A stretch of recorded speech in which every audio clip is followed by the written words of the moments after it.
لله الحمد لله نحمده ونستعينه ونستغفره ونعوذ بالله من شرور أنفسنا ومن سيئات أعمالنا من يهد الله فلا مضل له ومن يضلل فلا هادي له وأشهد أن لا إله إلا الله وحده لا شريك له وأشهد أن محمدا عبده ورسوله. கண்ணியத்துக்குரிய எல்லாம் நல்லடியார்களே, அன்புக்குரிய சகோதர சகோதரிகளே, இறுதி நாளும் இறுதி நிலையும் என்ற தலைப்பின் கீழ் இரு தினங்களாக சில செய்திகளை அறிந்து வருகிறோம். அதோடைய தொடர்ச்சியில் நபி ஸல்லல்லாஹு அலைஹி வஸல்லம் சில முன்னறிவிப்புகள் சொல்லியிருக்கிறாங்க. அதில் 4 விதம் இருக்குது. நம்ம அதில் 2 மட்டும் எடுத்துக்கணும். 4 விதம் என்னவென்றால், நபி ஸல்லல்லாஹு அலைஹி வஸல்லம் காலத்தில் அவங்க வாழும் பொழுது நிறைய விஷயங்களை சொன்னாங்க, அது அப்படியே நடந்தது. அதெல்லாம் எடுத்துக்கிட்டால் இது ஒரு முன்னறிவிப்பாகவே ஆகிவிடும். சரிங்களா? அவங்க வாழும் காலத்திலேயே சொல்லுவாங்க, இந்த ஆள் தற்கொலை பண்ணி செத்து போயிடுவாங்குவாங்க. அதே மாதிரி அதாவது வகி அடிப்படையில், சரிங்களா, மந்திரம் கிடையாது, அல்லாஹ் காட்டி கொடுக்குற அடிப்படையில் அது அப்படியே நடக்கும். இந்த மாதிரி ஒரு போருக்கு போவாங்க, இந்த மாதிரி 2 பேர் இறந்துருவாங்க, அதே மாதிரி 2 பேர் இறந்துருவாங்க. இப்படி நிறைய செய்திகள், அதையே தனியே சொல்லலாம். அது வாழும் காலத்தில் நடந்தது. சஹாபாக்கள் காலத்தில் நடந்தது, அது ஒரு நிறைய போகும். அது ஒரு முன்னறிவு. நபி ஸல்லல்லாஹு அலைஹி வஸல்லம் எனக்கு அப்புறம் என்னுடைய மக இறந்து போவாங்க, அவர் மனைவி பேரை சொல்லுவாங்க ஜெய்னப். அதுக்கப்புறம் ஆயிஷா ரலியல்லாஹு அன்ஹுடைய போர் நடக்கக்கூடிய விஷயத்தை சொல்லுவாங்க. அதே மாதிரியே எல்லாமே அதை வச்சு தான் இறை தூதரும் எல்லா மக்களும் உறுதியாக நம்பினாங்க. ஏன்னா இப்படி கரெக்டாக சொல்ல முடியாதுல்ல, ஏதோ 1-2 சொல்லலாம், சொல்றது எல்லாமா அப்படி எல்லாமே. அபூபக்கர் ரலியல்லாஹு அன்ஹு மலையில நிக்கச்சல கூட 2 பேர் நிற்பாங்க, உமர் ரலியல்லாஹு அன்ஹுவும் உஸ்மான் ரலியல்லாஹு அன்ஹு. 2 உயிர் தியாகிகள் இருக்காங்கங்குவாங்க. அதே மாதிரி 2 பேருமே கொல்லப்பட்டு தான் இறந்து போவாங்க. இது 2வது. 3வது, இப்ப நம்ம காலத்தில் நடந்து கொண்டு இருக்கிறது, நடந்து முடிஞ்சிட்டு நிறைய. அதுல ரொம்ப அதிகமா தெரிஞ்சுக்கிறத விட ஒரு கொஞ்சம், ஏன்னா அந்த இறுதி நாளுங்கிறத அதையும் தெரிஞ்சுட்டு இறுதியா தஜ்ஜாலு அந்த இதையும் நம்ம தெரிஞ்சுட்டு அதுக்கப்புறம் இன்ஷா அல்லாஹ் அடுத்தடுத்த வசனத்துக்கு போயிடணும். அதோடைய ஜாயிண்ட் தான் இது. சரிங்களா? ஏன்னா அதுலேயும் நிறைய இந்த தஜ்ஜால் மேட்டர்லாம் நிறைய ஃபித்னா பண்ணுவாங்க. இன்ஷா அல்லாஹ் அதையும் நம்ம தெளிவாக இன்ஷா அல்லாஹ் தெரிஞ்சுக்கணும். ஃபர்ஸ்ட் இது இப்போ நபி ஸல்லல்லாஹு அலைஹி வஸல்லம் காலத்தில், அதாவது நம்ம காலத்தில் நடந்தது, நடக்க இருக்கிறது. அதில் ஓரளவு தான். சரிங்களா? நிறைய சொல்லலாம், ஆனால் அது ஒரு முன்னறிவிப்பாக ஆகிவிடும் சொல்லிட்டு ஓரளவு மட்டும் அதை நாம் தெரிந்து கொள்ளலாம். நபி ஸல்லல்லாஹு அலைஹி வஸல்லம் கூறுகிறார்கள், தக்கூமு ஸாஅத்து, அந்த நேரம் வராது, ஹத்தா யகுல் இல்ம, வராது, கல்வி பறிக்கப்படுற வரைக்கும் வராது. இந்த கல்வி எல்லாம் எடுத்துருவாங்க, கல்வி எல்லாம் பறிக்கப்பட்டு விடும். வஸல்ஸலு, அதிகமான பூகம்பம் நடக்கும். பூகம்பம்னா அந்த ஒரு 3 பூகம்பம் சொன்னாங்க, அதை இதுல சேர்க்கக்கூடாது. அதாவது அங்கங்க பூகம்பங்கள் நடக்கக்கூடிய காட்சிகள் நிறைய இருக்கு. குட்டி குட்டி பூகம்பங்கள், அதிகமான பூகம்பங்கள் நடந்து கொண்டே இருக்கும். வயத்தகாரபுல் ஜமானு வத்தலஹரு, காலங்கள் ஜமான் சுருங்கிடும். ஃபித்னு யக்ஃபுருல் மர்ஹு, குழப்பங்கள் அதிகரிக்கும். குழப்பம்னா குழப்பத்தை அது பாட்டில் அடிச்சு விடுவாங்க. வஹுவல் கத்லுல் கத்ல், கொலை அநியாயத்துக்கு நடக்கும். காரணம் இல்லாம கொலை நடக்குது பார்த்தீங்களா? கொலைகள் பெருகிவிடும். அதையும் சொல்றாங்க. இதெல்லாம் நம்ம கிட்டத்தட்ட கண்ணு முன்னாடி பார்த்துட்டு தான் இருக்கிறோம். இந்த ஜமானும் சுருங்கிக்கிட்டு தான் இருக்கு. ஹத்தா யக்ஸரு ஃபீஹுமுல் மாலு ஃபயக்ஃபர், இதுக்கு என்ன அர்த்தம்னு கேட்டா, உங்களில் செல்வம் அப்படி பொழிந்து கொட்டும். அப்படியே எல்லார்கிட்டையும் ஒரு செல்வம் வந்துடும், கண்டிப்பா வந்துடும். ஒன்றும் வேண்டாங்கிற அளவுக்கு வந்துடும். அடுத்த ஒரு ஹதீஸ் அப்படிதான் இருக்கு. அந்த அளவுக்கு செல்வம் உங்கள்கிட்ட என்ன செய்யும், மால் வந்துடும். எந்த அளவுக்கு வந்துடும் கேட்டோன்னா, கொடுத்தா கூட வேண்டாங்கிற அளவுக்கு வந்துடும். செல்வம் செழிப்பாக வந்துவிடும். இப்படி ஒரு செய்தி என்ன செய்யறாங்க, சொல்றாங்க. புகாரில பதிவு செய்யப்பட்டிருக்கு, 1036வது ஹதீஸ். அதுபோக அடுத்த ஒரு செய்தியை பாருங்க. நபி ஸல்லல்லாஹு அலைஹி வஸல்லம் சொல்கிறார்கள், யூக முடிவு நாள் வராது. அஸ்ஸாஅத்து, முதல்ல என்ன தெரியுமா வரும், என்னுடைய மரணம், வஃபா, நான் இறந்து போயிருவேன் அப்படின்னு தன்னை சொல்றாங்க. ஃபதஹ பைத்துல் முகத்தஸ், பைத்துல் முகத்தஸ் வெற்றி பெறும். இந்த வெற்றி பெறுங்கிறது வெற்றி பெற்று விட்டதா, இனிமேல் பெரிய வெற்றி பெறுங்கிறது 2 கருத்து இருக்கு. வெற்றியும் பெறும், ஏன்னா இன்னொரு வெற்றி ஈசா நபி வர்றது இருக்கு, அதுவும் ஒரு வெற்றி தான். சரிங்களா? வெற்றி பெறும். கொத்து கொத்தாக மரணம் நடக்கும். மரணம் வந்து கொத்து கொத்தாக நடக்கும். சோதனை தானே உலகம் வரைச்சல எல்லாம் அழியக்கூடியது. அதனால கொத்து கொத்தாக மரணம் நடக்கும். தினாருன் மியா, அதாவது தங்க காசுகள் 100 தங்க காசுகளை கொண்டு போய் கொடுத்தா ஒருவருக்கு அவர் என்ன தெரியுமா செய்வார்? திருப்தி அடையாத அளவுக்கு செல்வம் செழிப்பா இருக்கும். 100 தங்க காசு தினார்னா 100, அதுவே பயங்கரமா இருக்கும். ஏதோ லட்சம் எப்படியோ வச்சுக்கலாம், லட்சத்தெல்லாம் தாண்டிடும். அதெல்லாம் எனக்கு வேண்டாம் அப்படின்றது. அதனாலதான் நபி ஸல்லல்லாஹு அலைஹி வஸல்லம் சொல்லுவாங்க, இப்படி வர்றதுக்கு முன்னாடி உங்க சரக்கா தர்மங்களை கொடுத்து நன்மையை தேடிக்கிறீங்க. கொடுத்த வாங்க ஆளிலன்னு என்ன செய்வோம்? அப்போ துட்டை அவனே வச்சுக்கிறேன், யூஸே கிடையாது. நன்மையை சம்பாதிக்க முடியாது. அதுக்கு முன்னாடி சம்பாதிச்சுக்கிறேங்க, அவன் மனசை குளிர வைங்க எதையாவது கொடுத்து. அப்படிப்பட்ட ஒரு ஹதீஸும் இருக்கு. அதனால வந்து என்னது வேண்டான்ருவான். இப்பவே அந்த நிலைமை கொஞ்சம் எட்டி பார்க்குது. பெருசா கொடுத்த அப்படி வேண்டாங்கிற அளவுக்கு அது வந்துடும். அந்த மாதிரி செழிப்பா எல்லாம் கொண்டு வந்துருவான். எல்லாத்துக்கும் எல்லாங்கிற ஒரு நிலைமை உலகம் அழிய சில வந்து வந்துடும். அரபுகள், அதாவது வந்து கலீஜ், அந்த அரபுக்குள்ள என்னன்னா பைத்துல் ஃபித்னா, அந்த அரபுகள் வீட்டில் வந்து ஒரு வீடு இல்லாம குழப்பம் வந்துடும். இந்த அரபுகள்னு சொல்லிட்டு அவங்க ஒரு கோட்பாடு வச்சிருக்காங்க, சரியில்ல? சவுதி அரேபியா, ஓமானு, அந்த பஹ்ரீனு, கத்தாரு, குவைத்துன்னு வச்சிருக்காங்க, எமரட். நபி ஸல்லல்லாஹு அலைஹி வஸல்லம் சொல்றது ஈராக்கு கூட சேர்ந்துடும். அரபு அந்த தீபகரத்துல என்ன வந்துடும் கேட்டால் அந்த வீட்டுக்குள்ள ஒரு குழப்பம் வந்துடும். அங்கதானே எல்லாம் எல்லாத்தையும் செழிப்பு கொடுத்தான், அங்கேயும் ஒரு வைக்கணும்ல ஒரு சோதனையா அல்ல என்ன செய்யணும், அங்கேயும் என்ன வந்துடும் ஒரு சோதனை. எல்லா வீட்டையும் ஆட்டி படைக்கும். மஞ்சள் நிறத்தவர், இந்த மஞ்சள் நிறத்தவர் அசரக், அதாவது மஞ்சள் நிறத்தவர்ங்கிறது அரபுக்காரங்க சொல்லுவாங்க. நம்ம என்ன செய்வோம்னா வெள்ளைக்காரங்குவாங்க.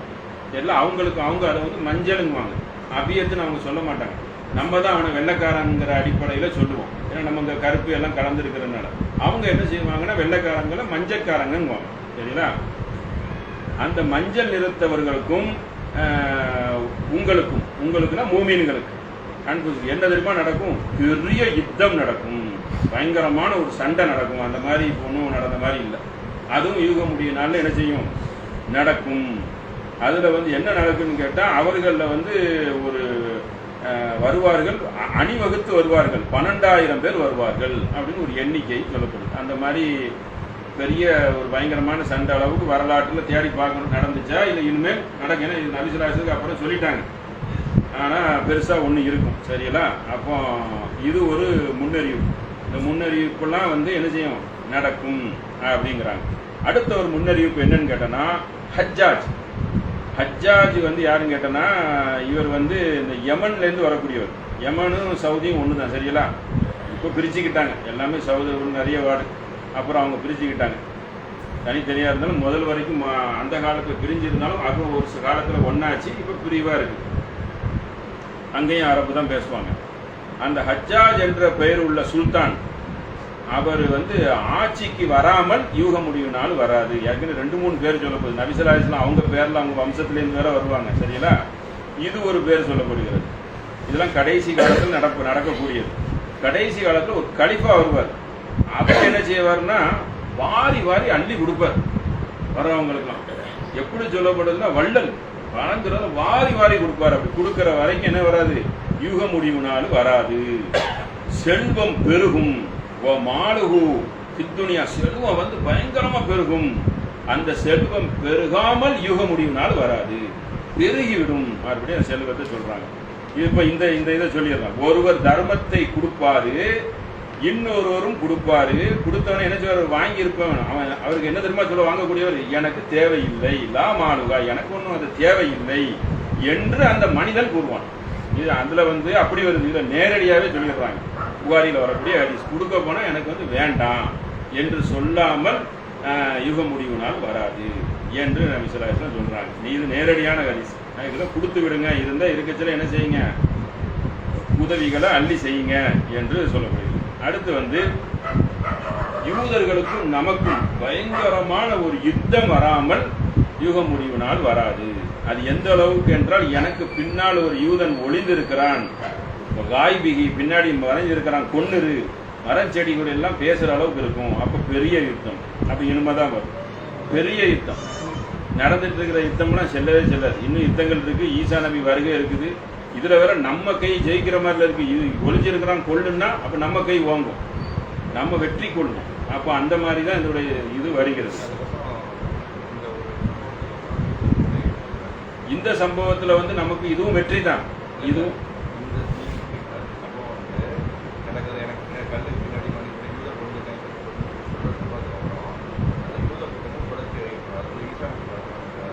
ஈசா நபி வருகையில், ஈசா நபி வருகையில் டோட்டலாக முடிஞ்சிடும். அது வந்து நம்ம அந்த தஜ்ஜாலுடைய வரலாறுல சேர்த்து அதை இணைச்சிக்கலாம் இன்ஷா அல்லாஹ்.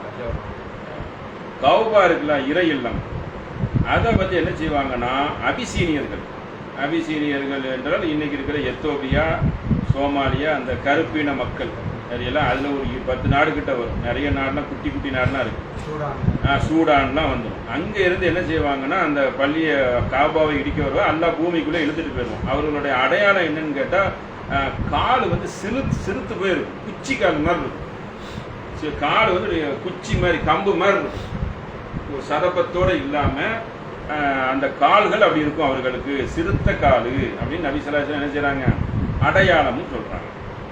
இது ஒரு என்னது, ஒரு இது நடக்காமல் யுக முடியினால் வராது. இதையும் எல்லாம் என்ன செய்வான், கடைசியில் எல்லாமே அழிவு தானே, ஒன்றத்தையும் அழிக்க மாட்டிருக்கான். ஏற்கனவே அந்த பள்ளி இருக்கிற அந்த வெறியில இடிக்க வரச்சில் என்ன செய்வான், கை ஓங்கும், அயோக்கியர்கள் கை, அல்ல என்ன செய்வான், எல்லாத்தையும் டப் டப் டப் டப் டப்னு அழிச்சிட்டு போய்கிட்டே இருக்கான்.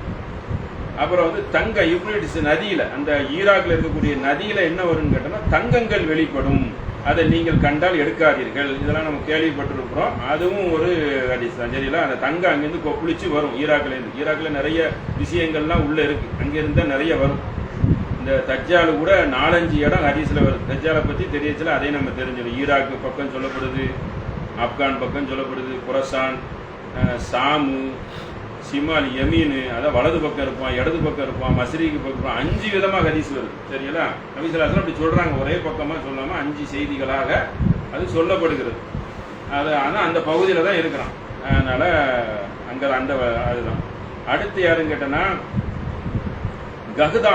கஹுதான் என்ற கோத்திரத்தை சேர்ந்தவர் வந்து ஒரு கைத்தடியால் என்ன செய்வார், மக்களை வந்து ஆட்சி செய்வார், ஓட்டி செல்வார். அந்த அளவுக்கு ஒரு சுல்தான் வருவார். அவர் வராமல் என்ன செய்யாது, யமன் நாட்டிலேருந்து தான் வருவார். அது இல்லாமல் என்ன செய்யாது, உலகம் வந்து அழியாது. இது வரைக்கும் இந்த செய்திகள் என்ன செய்கிறாங்க சொல்கிறாங்க. இன்னொரு செய்திகள் சொல்கிறாங்க. இதெல்லாம் இப்போ நம்ம பார்த்துக்கிட்டு இருக்கிறது. ஒரு செய்தி இந்த ஆட்சி செய்கிறது மட்டும்தான் நமக்கு கொஞ்சம் தெரியாமல் இருக்கும், பளிச்சு.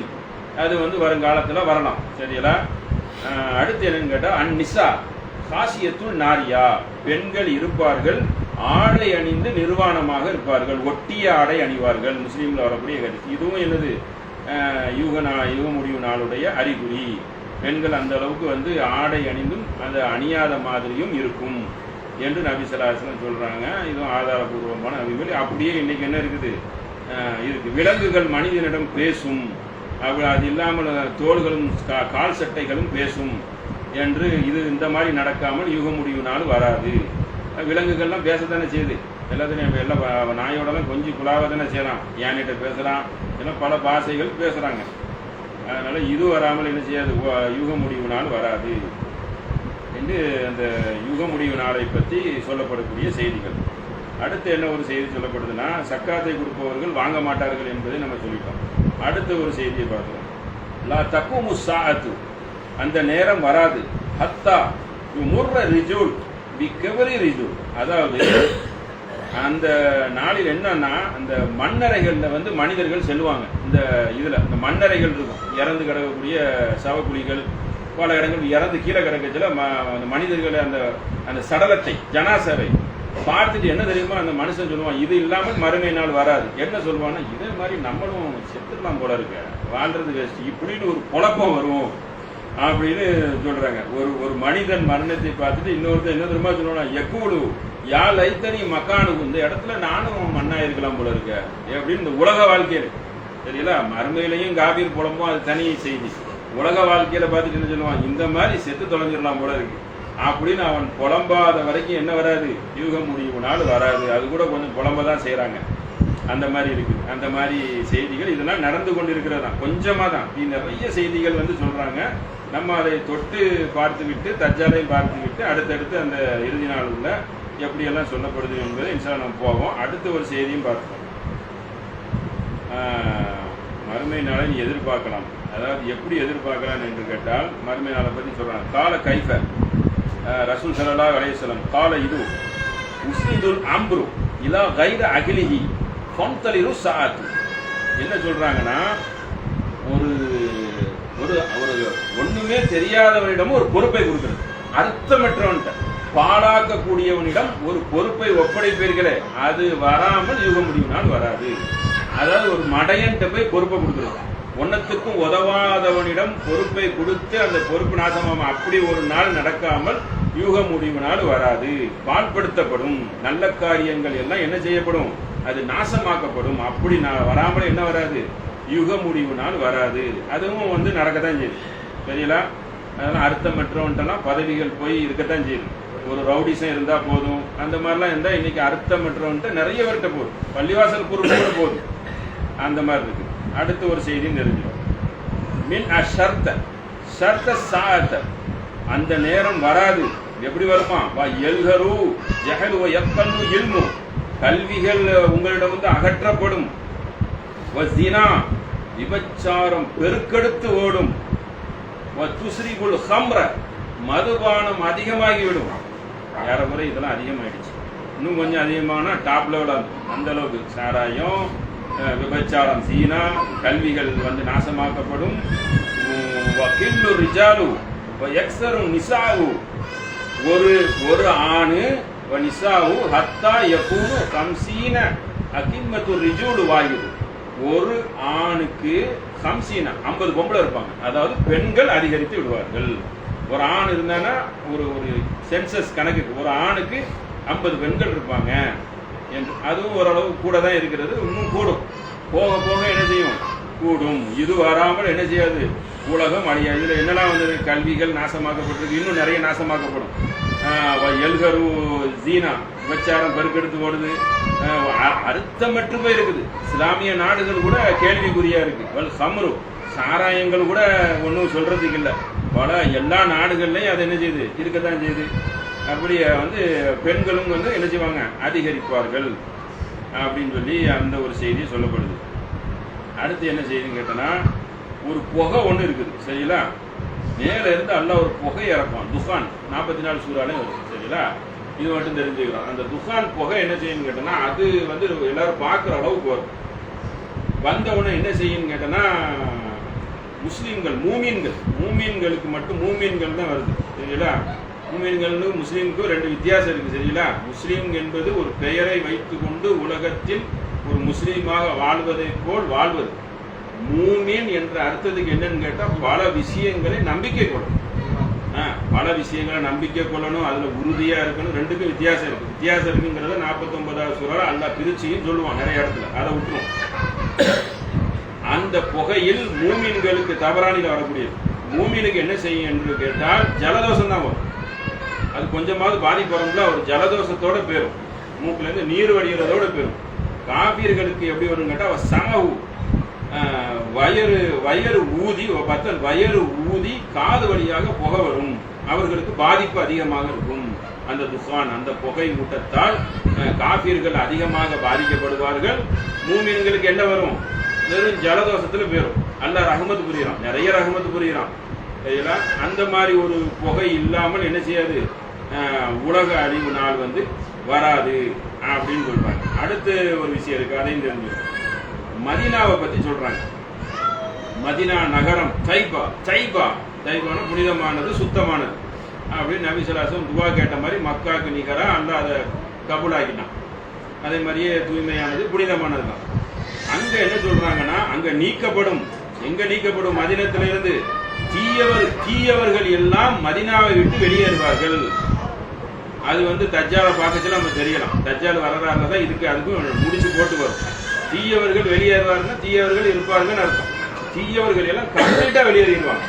எப்படி வெளியேறாங்க? தஜ்ஜாலை பார்த்து ஓடிடுவாங்க எல்லாம். இது கடைசி இதுதான். இது இறுதி நாள் மாதிரி. அது தஜ்ஜால வரலாற பார்ப்போம்ல, அதுக்கு இதுக்கும் ஜாயிண்ட் ஆவச்சுல நம்ம தெரிஞ்சிடும். இன்ஷா அல்லாஹ் நாளைக்கு இதோட தொடர்ச்சியை அப்படியே பார்த்து தஜ்ஜாலா வைப்போம். என்ன சொல்லப்படுதுன்னு கேட்டா, மதீனாவில் முஸ்லீம்ல வரக்கூடிய ஹதீஸ் எப்படின்னு கேட்டா, இரும்பின் துருவை, ஹதீத்துல் வசக, இரும்பின் துருவை எப்படி அகற்றுவோமோ நீக்குவோமோ அதே போல் மதீனால இருந்து என்ன செய்வாங்க, யஹ்ருஜு, தீயவர்கள் வெளியேறுவார்கள். இப்படி இப்படி போகாமல் யூக முடிவினால் வராது. இதுக்கு நெருக்கமான இன்னொரு செய்தி இருக்கு. இதை வேணா மேட்ச் பண்ணி பார்க்கலாம். ஆனா இப்படி ஒரு ஹதீஸ் இருக்கு. அங்கே தீயவர்கள் இருப்பாங்க, தீயவர்கள் எங்கே வேணாலும் இருப்பாங்க. ஹதீஸை அப்படி எடுத்துக்கிறோம். அங்கே சில தீயவர்கள் இருக்காங்க போல இருக்கு, முனாஃபிக்குன்னு இருப்பாங்க போல இருக்கு. அந்த டயத்தில் வெளியேறுவாங்க, யக்ருஜ் வெளியேறிடுவாங்க. இது வராமல் என்ன செய்யாது, வெளியேற. அந்த தூய அல்லாஹ் வந்து கடைசி நேரத்தில் மதீனாவையும் மக்காவையும் மட்டும் இந்த தஜ்ஜால்கிட்டேருந்து பாதுகாப்போம். அப்போ அந்த நேரத்தில் இது நடக்கக்கூடிய ஒரு சம்பவமாக இருக்கும். அது ஒன்று இருக்குது. இன்ஷா அல்லாஹ் இதோடைய தொடர்ச்சி என்ன செய்யும், நாளைக்கு இன்ஷா அல்லாஹ் இதோடைய தொடர்ச்சி இந்த முன்னறிவிப்பு பூரா ஒரு கொஞ்ச நேரம் இருக்கும். அதை பார்த்துட்டு அடுத்தடுத்து என்ன செய்யலாம், இன்ஷா அல்லாஹ் இறுதி நாளுடைய அந்த மைய பொருளுக்கு இன்ஷா அல்லாஹ் போகணும். சரிங்களா? அஸ்ஸலாமு அலைக்கும்.